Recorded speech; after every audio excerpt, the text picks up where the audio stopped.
Fatalo fatu talafo wala Radio Samoa le nei fo itaiao, ma lole soifua manuia lo mai o talo le asolulu.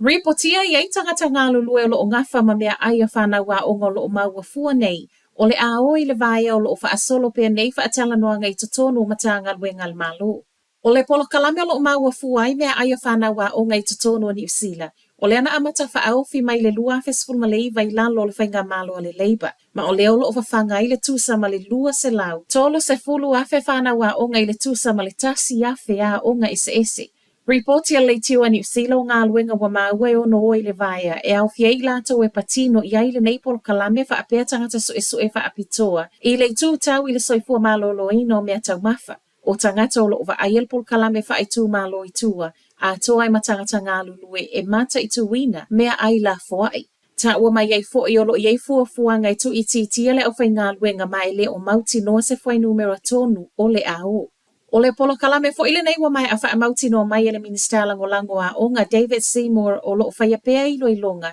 ma e ono le sau i le paketi o lo wha atali nei. Whai mai ei fo i ma le minister lango, e le o iai totonu o le toe fetu una ingo le au whai ngā luenga le matanga luenga a onga pitai, e ma whanawhana e ma whai lava ona wha a wau le polo kalame, tusa lava pe wha ai tia tangata e wha atautaia.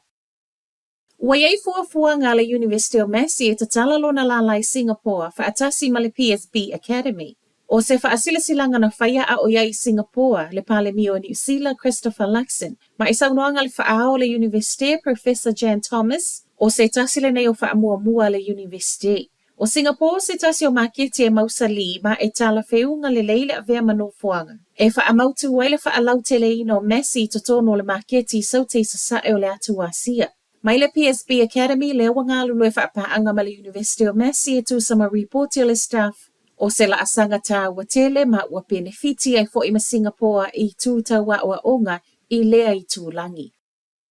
Ua whaailoa mai leo le suafo le tamā le ua maliu i le mai asola i le Sami Mount Maunganui le asonga fua le vai aso nei. E tolu sun ma le fitu tausanga le matua John Dawid i Petehira o Mount Wanganui lava. Na toe maua lava i le vaveao le asonga fualo na tino maliu, ma o io se tasi o le toa tolu, le ana tuli ma leo ono o tu ua ingo le talepe fale. O leo toe maua muli nei o le ana ta mo e anga i le Sami ia awaina i maua i leo ma o le ana maua i le tuso le tulai lima, i le vaveao le asonga fualo na tino le matahafanga i o manu. Wa uma so enga na whaia ilo na tino maliu, ma a o whaia so enga masani le nei mata upu, o le afo ilo o whaia ilo ilonga le pulenga tūtu atasi e ngafa ma le ilo ina o au na ngā leo. A o loma le tau malu lua le nei tausanga, ua ripotia tu sam wha maumaunga lo tu inatu le minister e le o mauti noa le lava o le sapalai o le iletisi. O le olo o whaima wha ailoa ngā i le minister o le malu si angatau iletisi Simeon Brown, le tūlanga o yeita penang o le sapalai e le ngata mo le tau malu lua lo o anga i mai. A o whaatusa tu sanga i mea na tutupu i le lua tau sanga wa tuanai. O reporti nei o lo ta ua i ono whaatupu la ia le mana o i le nei tau malulu. Ma ua tau tino ai le minister reporti le One News o le tau malulu o le tau sanga le nei ma le tau sanga fau e tele ni lu i tau le au iai ai maise o i tu e ono lamati ai. I le taimi nei o leo lo o whaau ngā umaafi wha leo e whaafetai ia e le mana o le maketi ma o lona winga e le o iei se afi o totoe ma whaiona tua iai i taimi e maua lunga i le whaau ngā, po o taimi fo i e motu sia whaafua se iai. A o whai mai le minister o lo o anga i le malo i swing o tū la whono e whesoa soan iai e whaatau nuu swinga e ma whaiona tali e le whaafita auli.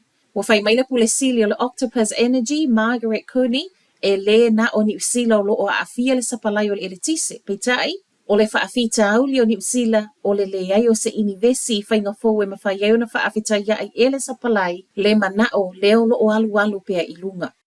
Matala muli, a o lo male whailoa inga le pale mio o New Zealand Christopher Luxon ma le pale mio Thailand i le so, wa whaamauti no mai e Luxon na te le au mai e lunga le mata upo lo o whaafale pui ai Thailand, le auso mai New Zealand nei. O le soe whailo i eita ita i o tunu nei e lua i Bangkok, a o malanga i a tunu o maul pale mio New Zealand. Ma esa mai mata upu tau whaatau wa inga whaavau malo mai si fuanga le au malanga. E le o aon fiele mo lia mal whaafale pui o Hamish ma Oscar Day, le ana ave leo Thailand i le masina tā luai, a o iaita whaonga i lea tunu. O ila ua nei tu sama reporti mai leo tai na wha o lima i leo i lunga o le awala, ma o lea o lo wha solo la ua wha amsinonga. Ma a whai ai whaamaonia e ono umi sa taimia whaafale pui pui ai Thailand. Ai mai a Lakson, ona o loo ta oto i lumo le whaamsinonga e nate le langa ina mai i lunga. O Talanala Radio Samoa, manuia le aso.